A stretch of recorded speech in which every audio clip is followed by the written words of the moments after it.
எல்லோரும் நல்லா இருக்கீங்களாம்மா? என் பேர் அமிதினி, வயசு 34 ஆகுது. சென்னை மாவட்டத்தை சேர்ந்தவங்கம்மா.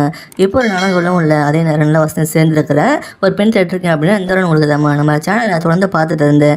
சப்ஸ்கிரைப் பண்ணாமல் இருந்தீங்கன்னா சப்ஸ்கிரைப் பண்ணி வச்சுக்கோங்கம்மா. அப்போ தான் புது வரங்களை மிஸ் பண்ணாமல் உடனே பார்க்க முடியும். வரம் தேட்டர் உங்களுக்கு நம்ம சேனலை ஷேர் பண்ணி விடுங்க. இவனை பற்றி ஃபுல்லாக தெரிஞ்சுக்க வீடியோ ஸ்கிப் பண்ணால் முழுசாக பாருங்கம்மா. இவங்க எந்த மதத்தை சேர்ந்தவங்க சொல்கிறாங்கம்மா.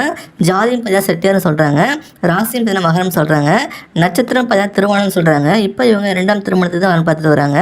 இவங்க ஒரு பிரபலமான கம்பெனியில் நியூஸ் சேனலில் கண்டென்ட் ரைட்டராக வேலை பார்க்குறாங்கன்னா இவங்க ஒரு டிகிரி முடிச்சதாக சொல்லியிருக்காங்க. இவங்களுக்கு மீடியாவில் ஒர்க் பண்ணணும் பேஷன் இருந்திருக்கு, அதனால் ஜாயின் பண்ணி ஒர்க் பண்ணிட்டு இருக்கதா சொல்லியிருக்காங்க. இங்கே ஆக்சுவலாக ஜேர்னலிஸ்ட் தான் ஒர்க் பண்ணணும் ட்ரை பண்ணிட்டு இருக்காங்க. நம்ம இன்னும் சில மாதத்தில் அந்த டிபார்ட்மெண்ட்டுக்கு ட்ரான்ஸ்ஃபர் பண்ணதாக சொல்லியிருக்காங்க. இவங்களுக்கு ஒரு நல்ல இன்கம் வந்துட்டுருக்குன்னு சொல்லியிருக்காங்கம்மா. இவங்க அப்பா பார்த்தீங்கன்னா 3 பேக்கரி கடை வச்சு நடத்திட்டு வராங்கன்னா நல்ல இன்கம் வந்துட்டுருக்குன்னு சொல்லியிருக்காங்க. அவங்க அம்மா பார்த்தீங்கன்னா பேக்கரி ஷாப்புக்கு பேக்கரி ஒர்க்காக சப்போர்ட் பண்ணிட்டு இருக்காங்களா. இவங்களை கூட பிறந்தவங்க பார்த்தீங்கன்னா ஒரு அண்ணன் தான் சொல்லியிருக்காங்க. 3 பேக்கரி கடையில் அவரும் சேர்ந்து தான் மெயின்டைன் பண்ணிட்டு இருக்காங்களா. அவருக்கு மேரேஜ் ஆகி தனியாக செட்டில் ஆகிட்டு சொல்கிறாங்க. இவங்களுக்கு ஒரு பொண்ணுக்கு தான் சொல்லியிருக்காங்கம்மா. இவங்களோட முதல் திருமணம் பேரண்ட்ஸ் பார்த்து அரேஞ்ச் பண்ணி தான் கல்யாணம் நடந்து சொல்கிறாங்க. அப்புறம் சில வருஷத்துலேயே அவர் கொடுமைகளை தாங்க முடியாமல் இவங்க பேரண்ட்ஸ் அடிப்பட்ட லைஃப்பில் இருக்க வேண்டாம்னு இவங்களை தனியாக பிரிஞ்சு கூட்டிட்டு வந்துட்டாங்கன்னா அப்புறம் சில வருஷமாக துணை இல்லாமல் தலைமையில் தான் வந்துட்டு வராங்களா. இப்போ இவங்க அப்பா பேக்கரிக்கு சப்போர்ட் பண்ணிட்டு இருக்கிறத சொல்லியிருக்காங்கம்மா. இப்படியே லைஃப் போயிடக்கூடாதுன்னு இவங்க பேரண்ட்ஸ் இப்போ இவங்க கிட்ட பேசி 2ஆம் திருமணத்துக்கு வரப்பாக ஸ்டார்ட் பண்ணியிருக்காங்களா. இவங்க பேரண்ட்ஸ் நம்ம கிட்ட பேசினாங்க. என்ன எதிர்பார்க்குறாங்கன்னா வீட்டோட மாப்பிள்ளை தானே சொல்கிறாங்கம்மா.